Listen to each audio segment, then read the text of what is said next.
گزشتہ جمعے میں سرکار مدینہ صلی اللہ علیہ وسلم کی اس حدیث کی تشریح عرض کی تھی جس حدیث پاک میں سرکار مدینہ صلی اللہ علیہ وسلم نے فرمایا کہ 7 قسم کے آدمی عرش عظیم کی سائے میں چھاؤں میں آرام سے سکون سے ہوں گے.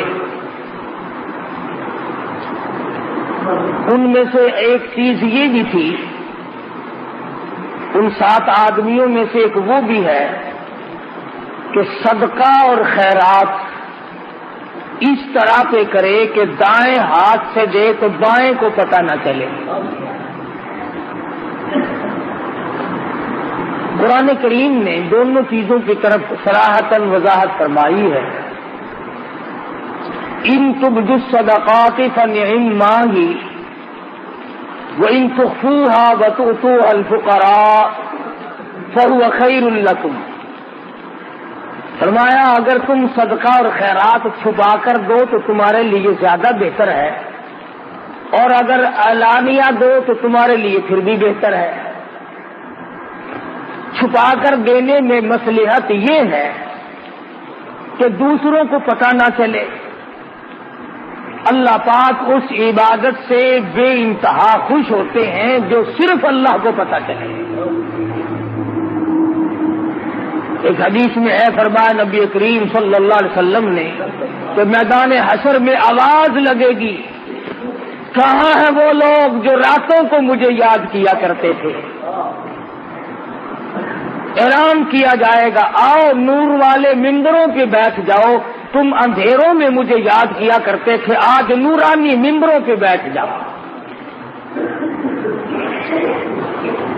ایک اور حدیث میں ہے فرمایا نبی کریم صلی اللہ علیہ وسلم نے کہ جب آدمی چھپا کر کے کوئی عبادت کرتا ہے، مخفی عبادت کرتا ہے اور اللہ تعالیٰ سے اس کی قبولیت کی امید رکھتا ہے تو خداوند کریم اس سے بہت راضی ہوتے ہیں. الذین ينفقون اموالهم باللیل والنہار سرا وعلانیۃ فلہم اجرہم عند ربہم. دونوں چیزیں صاف ہیں. میری راہ میں جو خرچ کرنے والے لوگ ہیں وہ دن میں کریں یا رات میں کریں، وہ اعلانیہ کریں یا چھپا کر کے کریں، بہرحال اللہ پاک کے نبی نے ارشاد فرمایا صلی اللہ علیہ وسلم نے کہ اللہ کو وہ بندہ زیادہ محبوب ہے، وہ بندہ زیادہ پسند ہے جو چھپا کر کے صدقہ کرے، کسی کو پتہ نہ چلے. اس میں ایک فائدہ یہ ہے کہ آدمی ریاکاری سے بچ جاتا ہے، اور ریاکاری بہت بڑی بیماری ہے. اندازہ لگایا ہوگا آدمی جب اللہ کے نام پہ کچھ دیتا ہے تو یہ امید کرتا ہے کہ جس کو میں نے دیا وہ آگے سے یوں کہے جزاک اللہ، واہ جی واہ، واہ جی واہ، بہت بڑے سخی آدمی ہیں. نفس اس بات کا انتظار کرتا ہے اللہ تیرے بال بچوں میں برکت دے، اللہ تیری جان میں برکت عطا فرمائے، کارخانے میں برکت دے، دکان میں برکت دے. کان سننے کے لیے منتظر ہوتا ہے کہ یہ لفظ اس کے منہ سے نکلے جس کو میں نے خیرات دی ہے، حالانکہ اس کی زبان کے بجائے اگر اس کا دل بولے گا تو وہ زیادہ اللہ کے یہاں پسندیدہ ہے. مولانا محمد قاسم صاحب نانوتوی رحمۃ اللہ علیہ فرماتے ہیں کہ گرمیوں میں کسی کو ٹھنڈا پانی پلاؤ، تجھے کہنے کی ضرورت ہی نہیں پڑے گی کہ میرے لیے دعا کر دو، اس کی عقلیاں بول اٹھیں گی خدا تیرا بھلا کرے. اس کا انگ انگ بول اٹھتا ہے. پیاسے کو پانی ملے گا، اس کی اتڑیاں دعائیں دیں گی. بھوکے کو روٹی ملے گی، اس کی اتڑیاں دعائیں دیں گی. ننگے کو کپڑا ملے گا، اس کا دل دعائیں دے گا. پریشان حال کی جب مدد کرو گے وہ تمہاری سامنے کہے یا نہ کہے، بلکہ بہتر یہ ہے کہ تو سویا ہوا ہو اور وہ تیرے لیے سر سجدے میں رکھ کر دعا کرے، یا اللہ فلاں بندے نے میرے ساتھ سلوک کیا تو اس کا بھلا کرے. سفیان ثوری رحمت اللہ علیہ کے ساتھ سلوک کرتا تھا یحییٰ برمکی، بادشاہ وقت تھا. 1000 روپیہ مہینہ دیا کرتا تھا اللہ والے کو خرچ کے لیے. سفیان ثوری رحمت اللہ علیہ تہجد کے وقت سر سجدے میں رکھ کر دعا کرتے کہ الہی یحییٰ برمکی نے میرے پیٹ کی کفالت کی، میری دنیا کی کفالت کی، میری دنیا کی ضروریات میں کام آیا، اور پروردگار عالم میں اس کے لیے دعا کرتا ہوں تو اس کی قبر کی کفالت فرما۔ سفیان ثوری رحمت اللہ علیہ جیسا ولی قطب اور ابدال زمانے کا دعا کرتا، الہی میدان حشر میں ولا تزر وازرۃ وزر اخری، جب کوئی کسی کی کام نہ آئے اور حالات یوں بن نکلے، یوم یفر المرء من اخیہ وامہ وابیہ وصاحبتہ وبنیہ، اما ابا بیوی اولاد کوئی بھی کسی کے کام آنے کے لیے تیار نہیں۔ سفیان ثوری رحمت اللہ علیہ سر سجدے میں رکھ کر دعا کرتے، الہی یحییٰ برمکی کی قیامت میں کفالت فرما۔ فرمایا الذین ينفقون اموالهم باللیل سرا وعلانیۃ فلہم اجرہم عند ربہم ولا خوف علیہم ولا ہم یحزنون۔ چھپا کر اللہ کے نام پہ خرچ کرو، اعلانیہ طور پر خرچ کرو، اللہ فرماتے ہیں اس کے لیے بہت بڑا اجر ہے، اور اس کو چاہیے کہ وہ اللہ کی ذات پر یقین کرے۔ مگر دوستو یہ سارے کا سارا معاملہ اپنے ہاتھ کے ساتھ لگا ہوا ہے۔ علماء کرام نے لکھا ہے کہ مدینے کا انصاری کھجوروں کی تجارت کرتا ہے، کھجور ہاتھ میں لیے ہوئے چل رہا ہے، آدھی کھجور کھا چکا ہے، آدھی باقی ہے۔ سائل نے سوال کر دیا، آدھی کھجور اس فقیر کو دے دی۔ چند دنوں کے بعد موت قریب آئی، وصیت کی وارثوں کو میرا سارا گودام اللہ کے نام پہ صدقہ کر دینا، میرے نام پہ اصال ثواب کر دینا۔ مرنے کے بعد لوگوں نے یوں ہی کر دیا، کسی نے خواب میں دیکھا، پوچھا بتا کیا گزری، کہنے لگا یہاں کا معاملہ بالکل نرالا ہے، یہاں کی کاروبار بالکل نرالے ہیں، اور کہنے لگا رب اکبر کی قسم جتنا اجر، جتنا ثواب، جتنی جزا مجھے آدھی کھجور کی ملی، اتنا پورے گودام کا نہیں ملا۔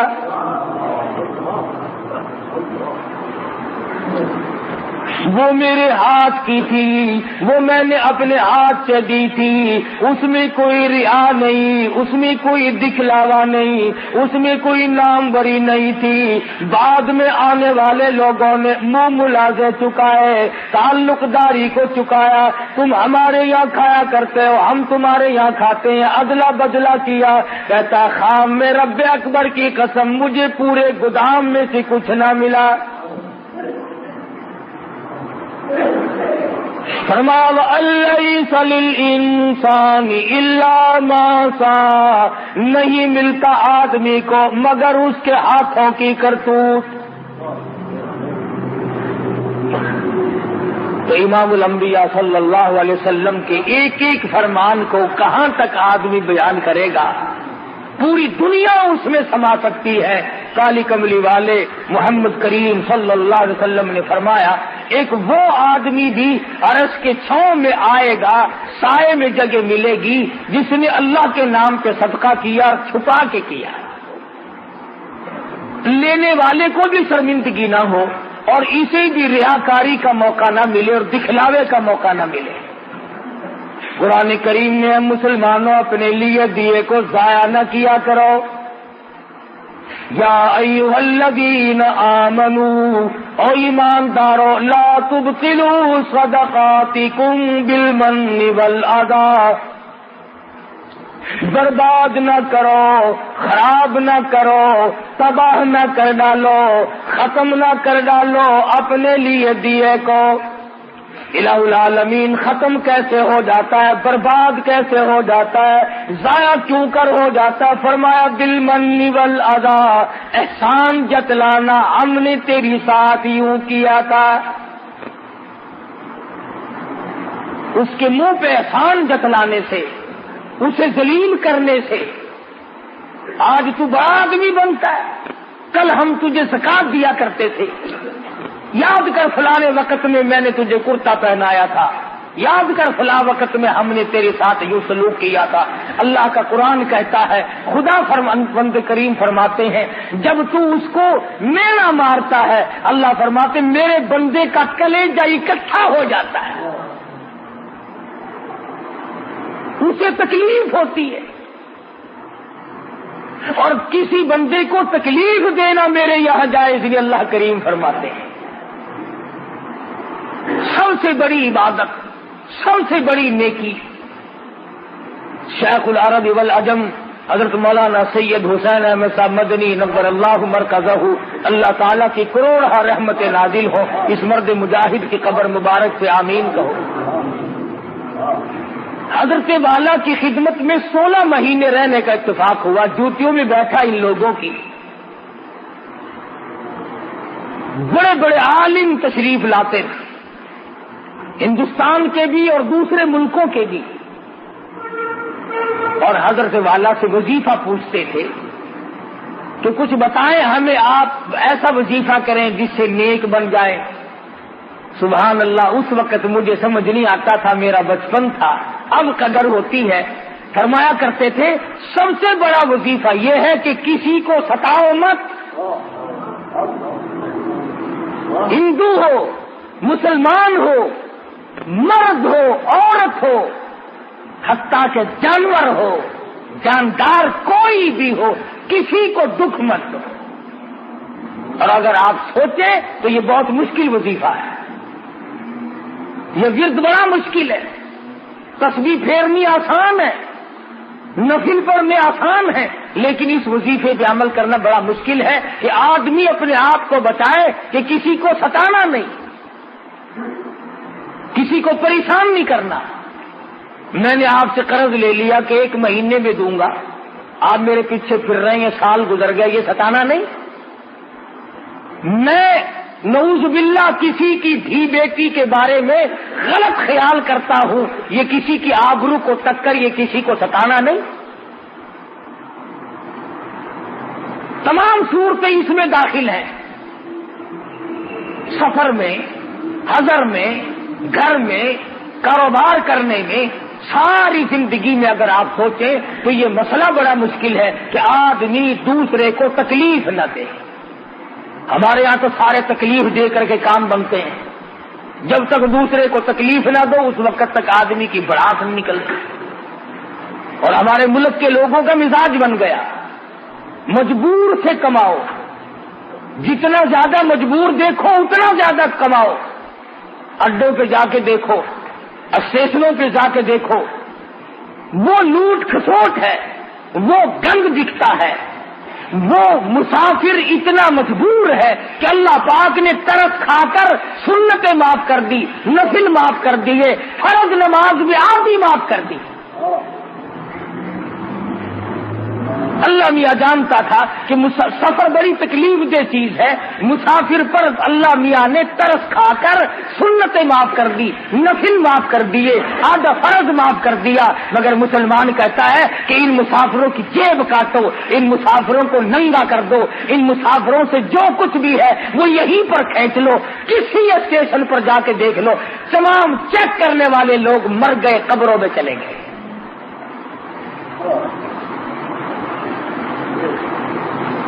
زہر بھی ملا کر کے بیچ ڈالو، کوئی بات نہیں. 4 دن کی پکی ہوئی روٹی بیچتے رہو، کوئی بات نہیں. سارے افسر مر گئے، سارے ڈاکٹر مر گئے، تمام انتظامیہ والے لوگ مر گئے. اور اگر ذرا سا پتہ چل جائے کہ فلاں جگہ سے 2 دکاندار لڑ رہے ہیں، وہاں فوراً پہنچیں گے کہ اس سے بھی مال ملے گا، اس سے بھی مال ملے گا. مال بٹورو جتنا بٹورا چاہتے ہو. میں پھر کہتا ہوں کہ ہم جتنا مال بٹور رہے ہیں بہت ممکن ہے کہ نہ ہمارے کام آئے نہ ہماری اولاد کے کام آئے. حالات ایسے ہیں. نظر ڈالو دنیا میں کیا ہو رہا ہے اس وقت. کسی زمانے میں لوگ مسافروں کی بڑی خدمت کیا کرتے تھے، بلکہ مشرکین مکہ کرتے تھے. ابو جہل اتنا بڑا کافر ہونے کے باوجود ستو پانی میں گھول کر چوک میں کھڑا ہو کر کے پلایا کرتا تھا لوگوں کو. امیہ بن خلف لوگوں کو پانی پلایا کرتا تھا. آج مسلمان سے پانی تو مانگ کر کے دیکھیں آپ، کون کسی کو پانی پلاتا ہے؟ اور تمام جنتی بنے پھرتے ہو. امام الانبیاء صلی اللہ تعالی علیہ وسلم نے ارشاد فرما دیا کہ 7 آدمیوں کو عرش عظیم کی چھاؤں میں جگہ ملے گی. ان میں سے ایک وہ بھی ہے جو مخفی طور پر صدقہ کرے، اللہ کی ذات جانے اور وہ جانے، کسی کو کوئی پتہ نہ چل سکے، بس اللہ تبارک و تعالیٰ کے نام پر جو دے دیا اس کو دے کر کے بھول جائے. توحید-سنت.com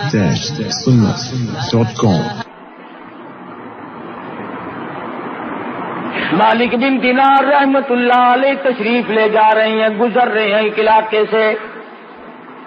گزرتے گزرتے ایک جگہ پر لوگوں کا مجمع لگا ہوا دیکھا. فرمایا کیا بات ہے؟ پتا چلا شہزادہ مکان بنانے کے لیے، محل بنانے کے لیے سنگ بنیاد رکھ رہا ہے، بہت بڑا محل تعمیر کرنا چاہتا ہے. مالک بن دینار رحمت اللہ علیہ نے شہزادے کو بلوا لیا. فرمایا شہزادے کیسا محل بنانا ہے؟ اس نے بتایا جی اس قسم کا نقشہ بنایا گیا ہے. فرمانے لگی کتنا خرچ ہوگا؟ شہزادہ کہنے لگا اس زمانے میں کہ 2 لاکھ ریال خرچ ہوں گے. مالک بن دینار رحمت اللہ علیہ فرمانے لگے بہت ممکن ہے کہ اس محل کے بنتے بنتے تیری موت آ جائے، بہت ممکن ہے یہ بن کر تیار ہو جائے پھر تیری موت آ جائے، تو اس میں رہائش بھی نہ رکھ سکے، تو اس کی چمک دھمک کو دیکھنے بھی نہ پائے. بہت ممکن ہے کچھ دنوں رہائش کرنے کے بعد افسوس کرتا ہوا اور حضرت کے ہاتھ ملتا ہوا دنیا سے چلا جائے. حضرت مالک بن دینار رحمت اللہ علیہ فرمانے لگے 2 لاکھ روپیہ مجھے دے دے، میں ایسے محل کا وعدہ کرتا ہوں جس میں تو داخل ہونے کے بعد کبھی نکلے گا نہیں.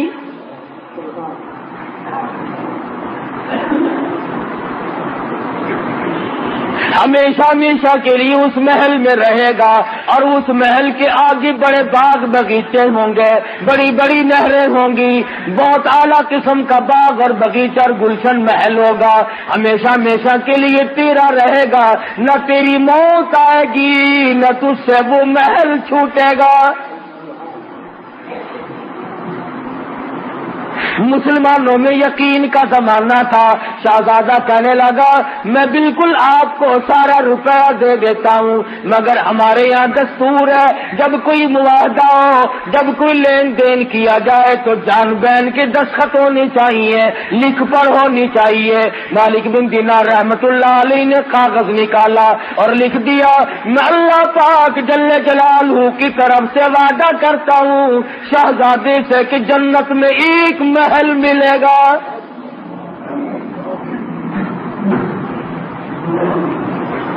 شہزادے نے محل پسند کر لیا. آج کل کا ہوتا ہے تو مولوی پیسے مارنے کا ڈھنگ بنا رہا ہے. جا جا تیرے جیسے ہزاروں دیکھ رکھے ہیں، جنت ملے گی کہ یوں ہی مل جائے گی. تڑپ نہیں، جذبہ نہیں، محبت نہیں.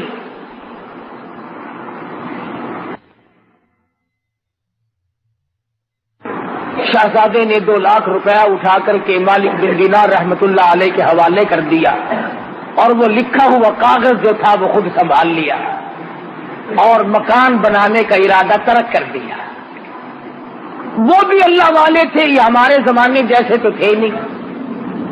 مالک بن دینار رحمت اللہ علیہ نے اسی وقت اعلان کر دیا کہ جتنے فقیر، محتاج، یتیم، بیوہ، مساکین ہو آ جاؤ، سارے مالک بن دینار خیرات تقسیم کر رہا ہے۔ علماء نے لکھا ہے صبح سے لے کر شام تک مالک بن دینار رحمت اللہ علیہ کے پاس روزہ افطار کرنے کے لیے ایک کھجور بھی باقی نہ تھی، تمام کا تمام اللہ کے راہ میں خرچ کر دیا، سب لوگوں کو دے دیا۔ مرید کہنے لگا حضرت جی شام کا روزہ کس چیز سے افطارو گے؟ فرمایا تو نے اس وقت نہ بتایا، ایک ٹکا رکھ لیتے 2 کھجوریں آ جاتی، اب تو ختم ہے معاملہ۔ اللہ غنی سید عائشہ صدیقہ رضی اللہ تعالی عنہا کو فاروق اعظم رضی اللہ تعالی عنہ نے 12 مہینے کا خرچ 12,000 روپیہ یکدم بھیجا۔ سال کا خرچہ ہماری ماں کے لیے عائشہ صدیقہ رضی اللہ تعالی عنہا کے لیے فاروق اعظم رضی اللہ تعالی عنہ نے بھیجا۔ جب خادمہ نے گٹھڑی لا کے رکھی، اللہ غنی ام المومنین فرمانے لگی میرے اور اس دولت کے درمیان کپڑا لٹکا دے، مجھے یہ دولت دیکھتے ہوئے بھی شرم آتی ہے۔ عائشہ صدیقہ رضی اللہ تعالی عنہا نے رو دیا، فرمانے لگی مجھے یاد ہے میں شہنشاہ کائنات حضرت محمد الرسول اللہ صلی اللہ علیہ وسلم کے لیے روٹی پکایا کرتی تھی، کبھی آٹا چھاننے کی نوبت نہ آئی، پھونک مار دیا کرتی تھی، جو کا آٹا ہوتا تھا جو گھاس اڑ گیا سوڑ گیا، باقی بیچ میں پکایا کرتی تھی۔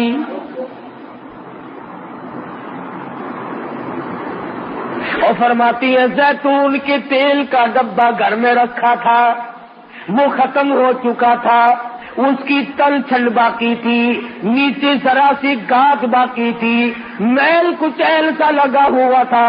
عائشہ صدیقہ فرماتی ہے میں نے جو کی روٹی پہ وہ میل کچیل سا چپڑ دیا۔ مدنی کریم صلی اللہ علیہ وسلم نوش فرما رہے تھے اور فرمانے لگے عائشہ قیامت میں اس نعمت کا بھی سوال کیا جائے گا۔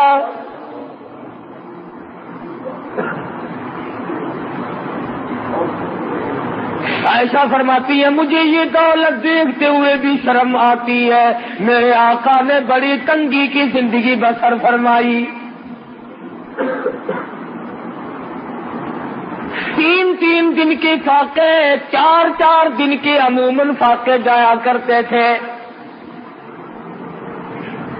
بحرین سے مال غنیمت آیا، سارا دن سرکار مدینہ صلی اللہ علیہ وسلم نے سونا چاندی تقسیم فرمایا، اور شام کو حال یہ ہے ایسا فرماتی ہے حضور نے مجھ سے پوچھا گھر میں کوئی کھانے کی چیز ہے کہ نہیں، میں نے عرض کر دیا اللہ کا نام باقی ہے۔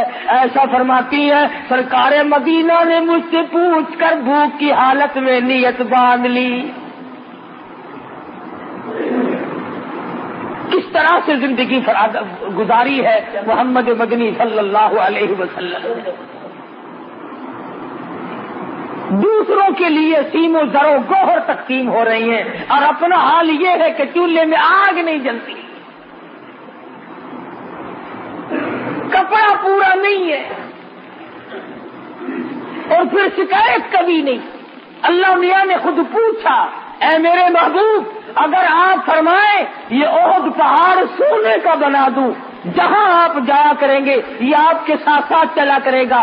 عرض کیا اور میرے پروردگار میں فقیری میں راضی ہوں، میں اس فقیری میں راضی ہوں صلی اللہ علیہ وسلم۔ تو ایسا صدیقہ فرماتی ہیں کہ مجھے یہ دولت اچھی نہیں لگتی، اس گٹھڑی کو پڑے لے جاؤ، میرے اور اس کے درمیان میں کپڑا لٹکا دو، اور خادمہ سے کہا جاؤ مدینے کی گلیوں میں اعلان کر دو آؤ محتاجو آؤ غریبو، آج ایسا صدیقہ خیرات بانٹ رہی ہے۔ 12 مہینے کا خرچ ہے، سال بھر کا خرچہ آیا ہے۔ فرماتی ہیں کہ عصر کے وقت تک تمام کا تمام تقسیم کر دیا ہے۔ خادمہ کہتی ہے شام کا وقت جب آیا عائشہ صدیقہ رضی اللہ تعالیٰ عنہ کے پاس روزہ افطار کرنے کے لیے کھجور کا دانہ کوئی نہیں، روٹی نہیں، کھانے پینے کی کوئی بھی چیز موجود نہیں۔ خادمہ کہنے لگی آپ نے کچھ تھوڑے سے 2-4 آنے رکھ لیے ہوتے، اب فاقے سے بیٹھی ہو، پانی پی کر بیٹھ گئی ہو۔ رو کے فرمانے لگی تو نہیں جانتی امام الانبیاء صلی اللہ علیہ وسلم کا یہی طرز عمل تھا اور یہی حضور کی وصیت اور نصیحت ہے، جو دولت کی طرف پڑے گا آخرت برباد ہو جائے گی۔ مالک بن دینار رحمت اللہ علیہ نے لکھ کر کے دیا، دولت روپیہ پیسہ 2 لاکھ شہزادے سے لے لیا، سارے کا سارا دن بھر میں تقسیم کر دیا۔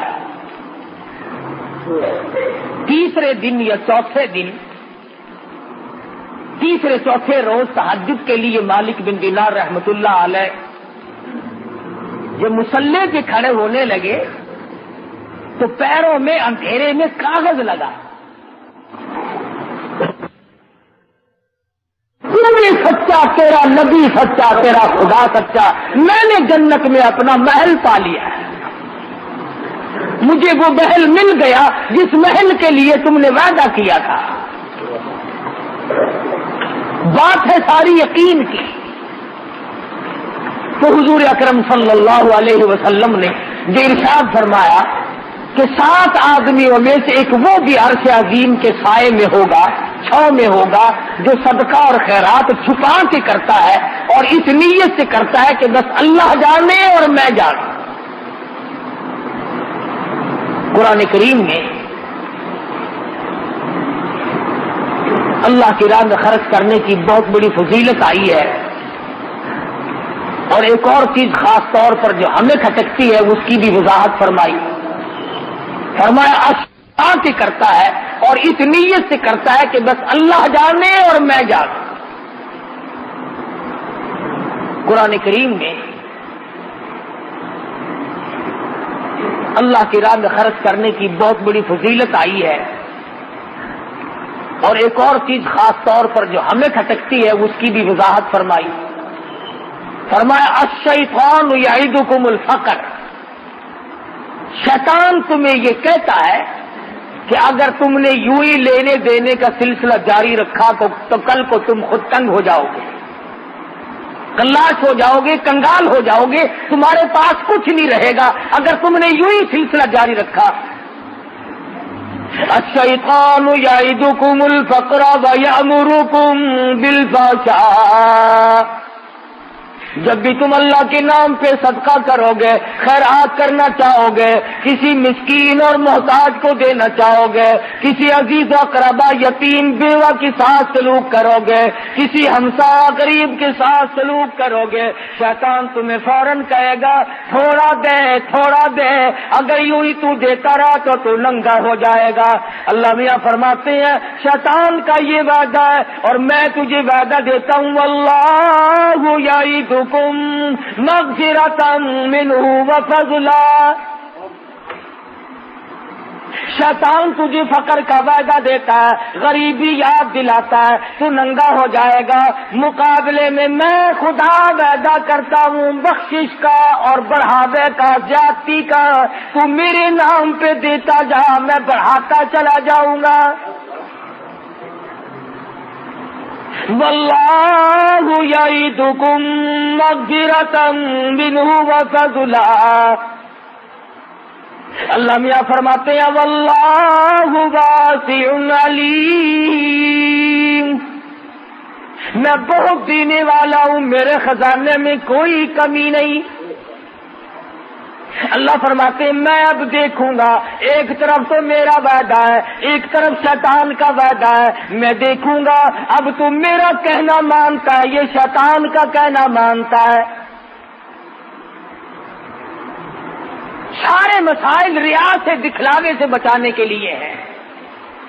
امام غزالی رحمت اللہ علیہ نے اپنی کتاب میں لکھا ہے توحید-سنت.com کہ ایک جگہ پر ایک درخت تھا، لوگ اس کی پوجا کرنے لگے، لوگ اس کی پوجا کرنے لگے، جیسا کہ ہمارے ملک میں بھی رواج ہے، فلاں جگہ جو جانڈ ہے بڑا برکت والا ہے، فلاں پیپل بڑا برکت والا ہے، فلاں بڑ بڑا برکت والا ہے، لوگوں میں چرچا ہو نکلتا ہے، پھر ملک بھر سے عورت مرد اس کی زیارت کے لیے ٹوٹ پڑتے ہیں۔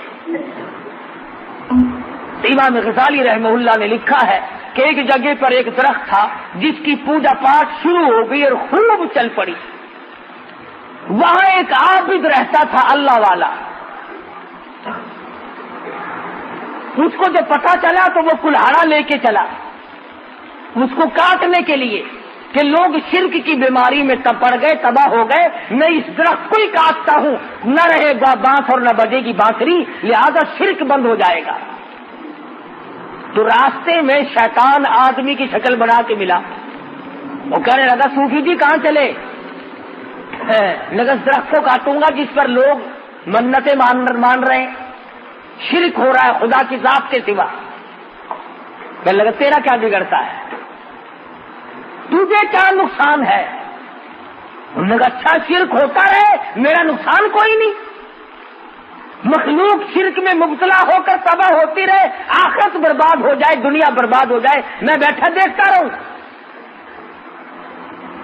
تو شیطان میں اور اس ولی میں کشتی ہوئی، لڑ پڑے آپس میں۔ اللہ والے نے شیطان کو اٹھایا اور زمین پہ پٹک کے مارا اور چھاتی پہ چڑھ بیٹھا۔ شیطان کہنے لگا ذرا نیچے اتریو، ایک بات بتاؤں گا تجھے، ذرا نیچے اتر۔ اس نے کہا کیا بتا، تیرا کیا مطلب ہے کہ اس درخت کو کاٹوں گا شرک بند ہوگا، لوگ اللہ اللہ کریں گے؟ اس نے کہا بات سن، اگر تجھے اللہ ہی اللہ کرنی مقصود ہے اور لوگوں کا فائدہ مقصود ہے، تیرے تکیے کے نیچے 10 روپے روز ملا کریں گے، تو غریبوں کو تقسیم کریو، بھوکوں کا پیٹ بھرے گا، دعا کریں گے، کتنا فائدہ ہوگا؟ 10 روپے روز ملا کریں گے تیرے سرہانے کے نیچے، مگر اس درخت کو نہ کاٹ۔ صوفی جی بیچارے آ گئے قابو۔ اس نے کہا بھی یہ کوئی کم نیکی تو نہیں، اور اس زمانے کے 10 روپے آج کے 10 روپے نہیں جو پھونک مارنے سے اڑ جائیں، کہ 10 روپے میں تو خدا جانے کتنوں کا پیٹ بھرے گا، کتنوں کو کپڑا پہناؤں گا، کتنوں کی دوا دارو کروں گا، کتنوں کی مشکل آسان ہوگی، درخت کاٹنے سے مجھے کیا ملے گا؟ صوفی جی کی سمجھ میں آئی، کلاڑا رکھا، مسلے پہ بیٹھ گئے، رات کو سوئے، صبح کو سرانے کے نیچے سے واقعی 10 روپے ملے، کہنے لگا بہت اچھی بات، یہ تو مزے ہو گئے بھائی، اور اللہ کی راہ میں خرچ کر دیے۔ دوسرے دن بھی سرانا اٹھا کے دیکھا، صبح کو پھر 10 روپے مل گئے، کچھ لگا شیطان ہے تو سچا بھائی۔ تیسرے دن سرانا اٹھایا تو ہے ہی نہیں، دری اٹھا کے دیکھی کہ شاید دری کے نیچے جلدی میں رکھ گیا ہو، وہاں بھی نہیں، چارپائی کے نیچے جھانک رہے ہیں، مٹی کرید رہے ہیں کہ شاید ادھر ادھر گر گئے ہو، ہے ہی نہیں، وہ کہاں تھے؟ تو لگا اچھا، پھر اٹھایا کلاڑا اور پھر اس طرف کی طرف چلے اور پھر راستے میں ملا۔ امام غزالی رحمت اللہ علیہ نے لکھا ہے، کہنے لگا کہاں چلے؟ تو اس طرف تو کاٹوں گا، لوگ شرک کرتے ہیں۔ اس نے کہا وہ بتایا تھا تجھے 10 روپے ملا کریں گے، انہوں نے کہا بے ایمان ہو گیا تھا، 2 دن تو ملے، آج تو بالکل نہیں ملا، ایک آنا بھی نہیں وہاں تو۔ اب جو شیطان میں اور اس ولی میں کشتی ہوئی، اب ولی نیچے اور شیطان اوپر، اب وہ نیچے دبا لیا اور شیطان اوپر چڑھ بیٹھا۔ کہنے لگا تھا ذرا ٹھہر، یہ بات بتا، اس دن تو نیچے تھا میں اوپر تھا، آج میں نیچے ہوں تو اوپر، اس کی کیا وجہ ہے؟ تو کہنے لگا میری بیماری مجھ سے ہی پوچھتا ہے۔ اس نے کہا بتا تو صحیح۔ کہنے لگا اس دن تیرا غصہ صرف اللہ کے لیے تھا، اس دن جو تیرا غصہ تھا، ناراضگی تھی، وہ اللہ کی رضا کے لیے تھی اور اللہ کے لیے تھی، للہ تھی، اس میں تیرا کچھ شامل نہ تھا۔ آج کے غصے میں یہ بھی تو شامل ہے نا کہ وہ 10 روپے کیوں نہیں ملے، اس لیے ملاوٹ ہو گئی غصے میں، اس لیے میں اوپر آ گیا اور جناب نیچے چلے گئے۔ علماء نے لکھا ہے کہ اگر غصے میں ملاوٹ ہو جانے سے شیطان کے نیچے آدمی آ جاتا ہے، عبادت میں جب شیطان کا ہماری ریاکاری اور دکھلاوے کو دخل ہوگا تو پھر شیطان کے نیچے کیوں نہ آئیں گے؟ اس لیے فرمایا کہ ریاکاری سے بچنا ہے، دکھلاوے سے بچنا ہے۔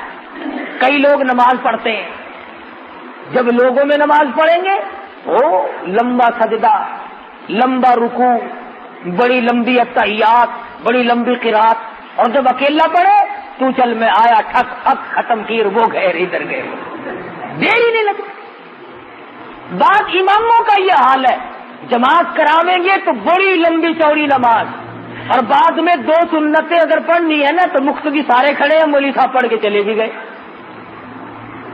یہ تمام چیزیں دکھلاوے میں شامل ہیں یہ، اور اللہ پاک دکھاوے کو، ریاکاری کو قتل پسند نہیں کرتا۔ وہ زکوٰۃ ہو، وہ نماز ہو، وہ حج ہو، وہ عبادت ہو، وہ خیرات ہو، کوئی چیز بھی ہو، اللہ پاک کہتا ہے جو کرنا میرے لیے کر، اس میں کسی قسم کا دکھلاوا نہ کر۔ اور لوگوں کو کیا دکھاتا ہے؟ لوگ تو تجھے آگے بے ایمان کہتے ہیں، کیا دکھانا ہے لوگوں کو؟ اس لیے قرآن کریم میں بار بار فرمایا واللہ یعدکم مغفرۃ منہ وفضلا واللہ واسع علیم یؤتی الحکمۃ من یشاء۔ اور لوگوں میں خدا وعدہ کرتا ہوں جو میرے نام پر تم خرچ کرو گے، میں مالک تو میں ہی ہوں، بیماری پہ خرچ کرا دوں گا، مقدمے پہ خرچ کرا دوں گا، پریشانیوں میں خرچ کرا دوں گا، فضولیات میں خرچ کرا دوں گا، سینما تھیٹر تماشوں پہ خرچ کرا دوں گا۔ اور اگر تم صرف لوجہ اللہ کرو گے، فرمایا واللہ یعدکم مغفرۃ منہ وفضلا۔ سب سے پہلے تو میری طرف سے بخشش کا وعدہ ہے۔ کتنی بڑی بات ہے کہ خود مالک یہ فرمائے کہ جب تو آئے گا میں تیرے لیے جنت تیار لیے کھڑا ہوں گا۔ بڑی اچھی بات کہی، کہتا کہ ان سے تھوڑی سی لگاوٹ حشر میں کام آ گئی، ان سے تھوڑی سی لگاوٹ حشر میں کام آ گئی۔ مغفرت ہے جستجو میں میرے گھبرائی ہوئی، بخشش تلاش کرتی ہے۔ کیا مزے کی بات ہے، امام الانبیاء صلی اللہ تعالی علیہ وسلم آواز دیں، خود اللہ پاک کی طرف سے اعلان ہو، آئے وہ لوگ، کہاں گئے وہ لوگ جو اپنی ضروریات میں سے نکال کر، اپنے خرچے میں سے نکال کر میرے نام پر دیا کرتے تھے، جن کا یہ خیال تھا کہ ہم اس کا بدلہ اللہ سے حاصل کریں گے۔ فَلَهُمْ أَجْرُهُمْ عِنْدَ رَبِّهِمْ وَلَا خَوْفٌ عَلَيْهِمْ وَلَا هُمْ يَحْزَنُونَ۔ اتنا کرنے والے لوگ تھے، کیا بتاؤں کہ گزشتہ زمانے کے لوگوں نے کس کس طریقے سے کمائی کر کے اپنی آخرت کو بنایا۔ آج ہم آخرت کا تو نام بھی نہیں لیتے، میرے تیرے دماغ میں یہ بات ہی نہیں کہ ہم اس دنیا کو چھوڑ بھی جائیں گے، قبر کی زندگی بھی آئے گی، حشر بھی آنا ہے، قیامت بھی آنی ہے، پلسرات بھی آنی ہے، ہم لوگوں کے دماغ میں تو یہ بات ہے ہی نہیں۔ حالانکہ میں اور آپ اس نبی کے امتی ہیں، اس سرکار مدینہ صلی اللہ علیہ وسلم کی امتی ہیں۔ سیدہ فاطمہ الزہرا رضی اللہ تعالیٰ عنہا فرماتی ہیں، میں اپنے ابا کی حضور میں حاضر ہوئی اور میں نے جا کر کے اپنے ابا کے ہاتھ میں آدھی روٹی کا ٹکڑا رکھ دیا۔ مدنی کریم صلی اللہ علیہ وسلم نے پوچھا کہاں سے لائی؟ میں نے عرض کیا میرے ابا 3 دن کے فاقے کے بعد ایک روٹی ملی تھی، آدھی میں نے کھا لی، آدھی آپ ابا کے لیے بچا لائی ہوں۔ سرکار مدینہ صلی اللہ علیہ وسلم کی آنکھوں میں آنسو آ گئے، فرمایا لخت جگر اور نور نظر، آج تیرے ابا نے 4 دن کے بعد روٹی کا ٹکڑا دیکھا ہے۔ اس تنگی سے، اس عسرت سے، اس پریشانی سے زندگی گزاری اور آمدن گزاری. یہ نہیں کہ حضور مجبور تھے. اللہ نے بار بار پوچھا ہے کہو تو دولت کے انبار لگا دو.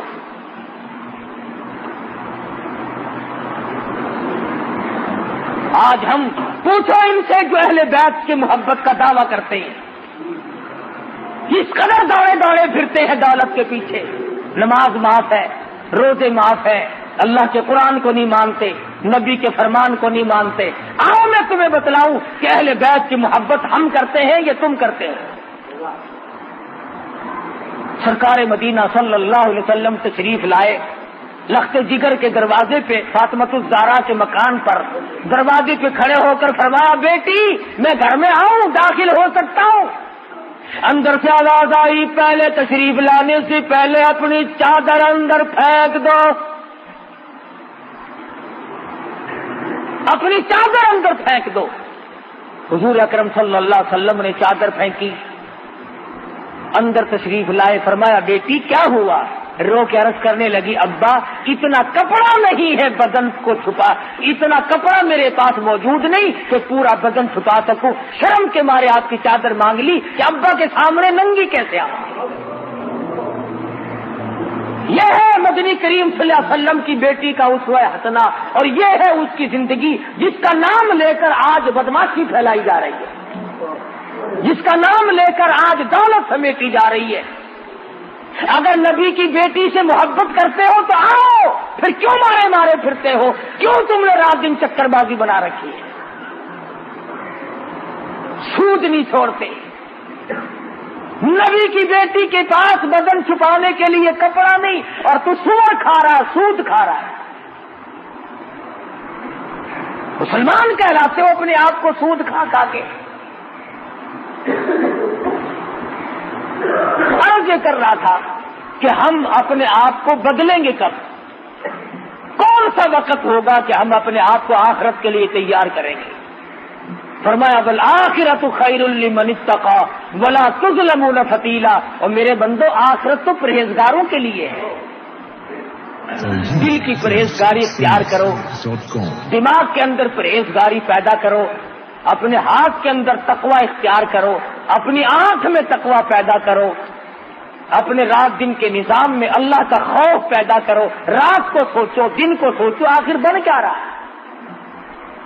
ہمارے یہاں غور و فکر کا مادہ ہی ختم ہو گیا. صحابیات نے، صحابہ اکرام رضوان اللہ تعالی علیہم اجمعین نے کس کس طرح پر اپنی زندگی پوری فرمائی. بادشاہ ہو کر، ہاں بادشاہ ہو کر 6 صحابی سیدہ حفصہ رضی اللہ تعالی عنہ کے پاس گئے ہیں جو ام المومنین میں سے ہیں. آخر الزمان پیغمبر حضرت محمد الرسول اللہ صلی اللہ علیہ وسلم کی گھر والی ہے، ہم سب مسلمانوں کی ماں ہے سیدہ حفصہ رضی اللہ تعالی عنہ. اور جا کے کہنے لگے کہ ہمیں تو ڈر لگتا ہے، ہمیں تو شرم آتی ہے، آپ اپنے ابا یعنی حضرت عمر سے کہیں کہ یہ پیوند والے کپڑے پہننے چھوڑ دیں. اب تو فتوحات بہت ہو گئی، اب تو اتنی تنگی نہیں رہی، دوسرے ملکوں کے وفد آتے ہیں، ہمیں شرم آتی ہے، ذرا کہو نا کچھ خرچ زیادہ کر لیا کریں. حضرت عمر رضی اللہ تعالی عنہ جب اپنی بیٹی کے یہاں تشریف لائے تو کہا ابا جان کچھ زندگی بدلو، کچھ رنگ ڈھنگ بدلو. اب تو الحمدللہ اللہ کا کرم ہے، فتوحات ہو رہی ہیں. تمام مسلمان چاہتے ہیں کہ آپ اپنی حالت کو بدل لیں. فاروق اعظم رضی اللہ تعالیٰ عنہ رونے لگے. فرمایا حفصہ ان آدمیوں کے اگر تو نام بتا دے وہ آنے والے کون کون تھے، درے مار مار کر ان کے چہرے بگاڑ دوں گا. اے حفصہ تو خود بتا، امام الانبیاء صلی اللہ علیہ وسلم کا جب آخری وقت آیا، آپ کی وفات ہوئی، آپ کی موت آئی، کیسے کپڑے تھے؟ حفصہ نے رو دیا. اور سیدہ حفصہ رضی اللہ تعالیٰ عنہ فرماتی ہے میری آنکھوں نے دیکھا امام الانبیاء صلی اللہ علیہ وسلم کے آخری لباس میں کئی پیوند لگے تھے.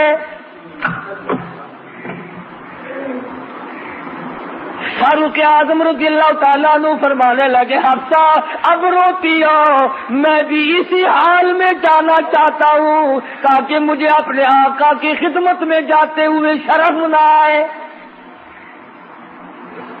حفصہ کہتی ہے کہ چمڑے کا پیوند بھی 1-2 لگا ہوا تھا، کم سے کم 12 پیوند تھے جن کپڑوں میں فاروق اعظم کا انتقال ہوا۔ کما کر کے لے گئے یہی لوگ، اور فرمایا مسلمانوں سے باقاعدہ کہا کہ تم میری تجہیز و تکفین پر کوئی خرچ نہ کرنا۔ ایسے بھی تو لوگ تھے۔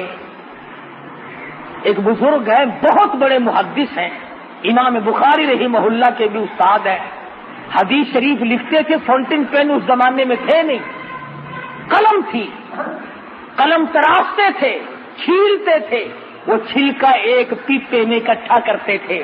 جب آخری وقت آیا تو فرمایا میرے غسل کا پانی اس چھلکے سے گرم کرنا جس سے میں نے قرآن لکھا، حدیث شریف لکھی۔ پوچھا کیوں؟ رو دیا۔ فرمایا نجات کا بہانہ بڑھانا چاہتا ہوں، اس چھلکے سے میرے غسل کا پانی گرم کر لینا جس سے میرا آخری غسل دو گے، تاکہ میں یہ عرض کر سکوں کہ ایسے چھلکے کا پانی سے غسل کر کے آیا ہوں جس سے تیرے محبوب صلی اللہ علیہ وسلم کی میں حدیث لکھا کرتا تھا۔ کیا کیا بہانے لوگوں نے بنائے ہیں اپنی نجات کے۔ علماء نے لکھا ہے کہ ایک آدمی نے سنا تھا کہ اللہ پاک سفید داڑھی سے شرم فرماتے ہیں، مرنے لگا، آخری وقت آیا، کالی داڑھی تھی، رو کے کہنے لگا میری داڑھی سفید کر دو تاکہ میرا بھی کام بن جائے۔ علماء نے لکھا ہے مرنے کے بعد کسی نے خواب میں دیکھا، پوچھا بتا کیا گزری، کہنے لگا میرا ہیلا ہی قبول ہو گیا۔ اللہ نے فرمایا گو تو نے ہیلا کیا مگر مجھ سے ڈر کے کیا تھا، اس لیے جا میں نے تجھے معاف کر دیا۔ تو ایسے ہیلے بناؤ، ایسے حالات پیدا کرو، ایسی زندگی پیدا کرو جس سے آخرت کا کام آسان ہو سکے۔ اللہ پاک مجھے اور آپ کو آخرت کا فکر پیدا کرنے کی توفیق عطا فرمائے، ہم سب کی قبر حشر کو اچھے سے اچھا فرمائے۔ وآخر دعوانا الحمدللہ رب العالمین۔ اللهم صل وسلم وبارك على سيدنا مولانا محمد النبي الأمي الهاشمي وعلى آله وأصحابه برة الكرام۔ یا اللہ ہم سب کی آخرت کو اچھا کر دے۔ یا اللہ شاکار ہیں، گناہگار ہیں، تیرے کرم کے امیدوار ہیں، ہم سب کو معاف کر دے۔ یا اللہ ہم سب کی بخشش فرما دے، ہم سب کے ماں باپ کی بخشش فرما دے، ہم سب کے باپ دادا عزیز و اقربا رشتہ دار ساس سسر یا اللہ سبھی کی مغفرت فرما دے۔ الہ العالمین کل امت کی بخشش فرما دے، پوری دنیا کے مسلمانوں کی بخشش فرما دے۔ یا اللہ شرک کفر اور بدعت کی لعنت سے بچا۔ یا اللہ ہم سب کو نبی پاک صلی اللہ علیہ وسلم کی غلامی نصیب فرما، غلامی میں موت آئے، غلامی میں حشر ہو۔ ہم سب کی اولاد کو نیک اور نمازی بنا، ہم سب کے معاشرے اور ماحول کو اچھے سے اچھا فرما۔ یا اللہ سب بیماروں کو شفا عطا فرما، سبھی کی مشکلوں کو آسان فرما دے، سب کی پریشانیوں کو دور فرما۔ مالک کائنات اس مسجد کو قیامت تک آباد فرما۔ یا اللہ اس مدرسے کو دین کے لیے سرچشمہ بنا۔ پروردگار عالم ہم سب کو قرآن کریم کی محبت نصیب فرما، عظمت نصیب فرما۔ ایک مائی ہے جس کے پاس لڑکیاں ہی لڑکیاں ہیں، دعا کر دو اللہ پاک نرینہ اولاد عطا فرمائے۔ الہ العالمین تمام مسلمانوں کی بگڑی بنا دے۔ یا اللہ سب حاجت مندوں کی حاجتوں کو پورا فرما۔ الہی سب کی جھولیاں بھر دے، سب کے کاروبار کو اچھے سے اچھا فرما دے، جس کے ذمہ قرض ہو ادا کرنے کی صورتیں پیدا فرما، سب کے روزی رزق میں برکت عطا فرما۔ یا اللہ رزق حلال نصیب فرما۔ الہی کسی کو کسی کا محتاج نہ بنا، اپنے دروازے سے ہم سب فقیروں کی جھولیاں بھر دے۔ ربنا تقبل منا انک انت السمیع العلیم وتب علینا انک انت التواب الرحیم۔ صلی اللہ علی حبیبہ محمد وآلہ وصحبہ اجمعین۔ آپ نبی کریم